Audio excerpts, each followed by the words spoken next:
Greetings in Jesus' name. This is Jacob Menon from Bangalore, India. I'm happy to bring you another message in the series Pointers Along the Way.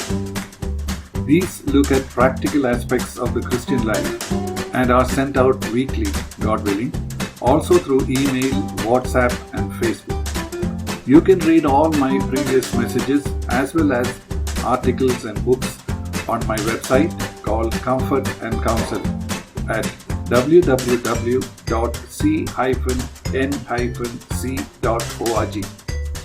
May the Lord bless you as you read or listen. If you wish, you can subscribe to my YouTube channel and also tell others about it.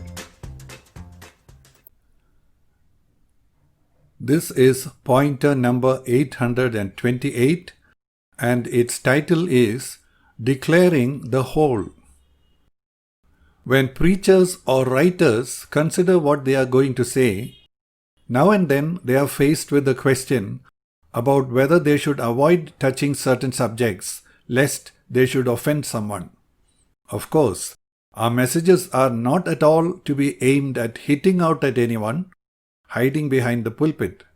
But are we tempted to hold back something in the message because that is not going to please someone, even though we know it is the truth and ought to be told?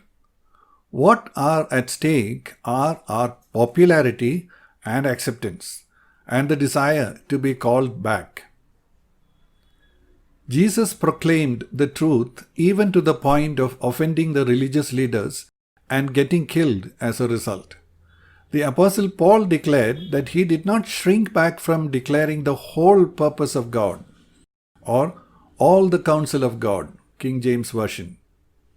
Acts chapter 20, verse 27. For I did not shrink back from declaring to you the whole purpose of God. What would be the result if we don't declare the whole truth but keep back certain things that might offend someone? Our listeners cannot then receive the full potential for wholesome development and growth. They may grow up with handicaps in their lives or certain bondages from which they can never be set free. In the process of trying to be politically correct, have we damaged lives or held back things that could have helped them? The point here is about our goal. Are we aiming at our own gain, money, fame, reputation, or are we seeking to bless others? Don't we want to be faithful and sensible stewards whom the master can trust to give people their rations at the proper time? Luke chapter 12, verse 42. And the Lord said, Who then is the faithful and sensible steward whom his master will put in charge of his servants to give them their rations at the proper time? These rations, their portion of food, ESV, are not just what people like in terms of taste, but what they need in terms of nourishment. Again, are we concerned that our hearers or readers grow, or only that we gain in the process? Paul was not aiming at making an empire or gaining a crowd of followers. His goal was, we proclaim him, admonishing every man and teaching every man with all wisdom, so that we may present every man complete in Christ. Colossians chapter 1, verse 28. In order to do this, would he speak all the things that people needed to hear, or avoid saying things that would hurt the sentiments of the Jews on one side and the Gentiles on the other? When God appointed Ezekiel as a watchman for the nation of Israel, he told him to speak whatever word he heard from God. Ezekiel chapter 3, verse 17. Son of man, I have appointed you a watchman to the house of Israel. Whenever you hear a word from my mouth, warn them from me. He was to tell the people all the messages from God, whether they listened or not. Chapter 2, verse 7.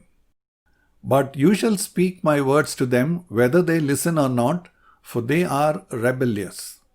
Was this just a special ministry for Ezekiel, or a standard for everyone who has been entrusted with the responsibility for sharing God's word with people? God clarified to Ezekiel that if he chose not to pass on God's warning to the people, the blame, God used the word blood, would be on his head. Chapter 3 verse 18. When I say to the wicked, you will surely die, and you do not warn him or speak out to warn the wicked from his wicked way, that he may live, that wicked man shall die in his iniquity, but his blood I will require at your hand. When we stand faithful to God, some people may leave us or turn against us. But we know this, that in the end, it is the Lord's blessings that we need, and He will stand with us to the end. He will also honor those who honor Him, and not those who despise Him. 1 Samuel chapter 2 verse 30. Therefore, the Lord God of Israel declares, I did indeed say that your house and the house of your father should walk before me forever. But now the Lord declares, far be it from me, for those who honor me, I will honor, and those who despise me will be lightly esteemed. May the Lord bless you in your life as you have listened to these words. Thank you.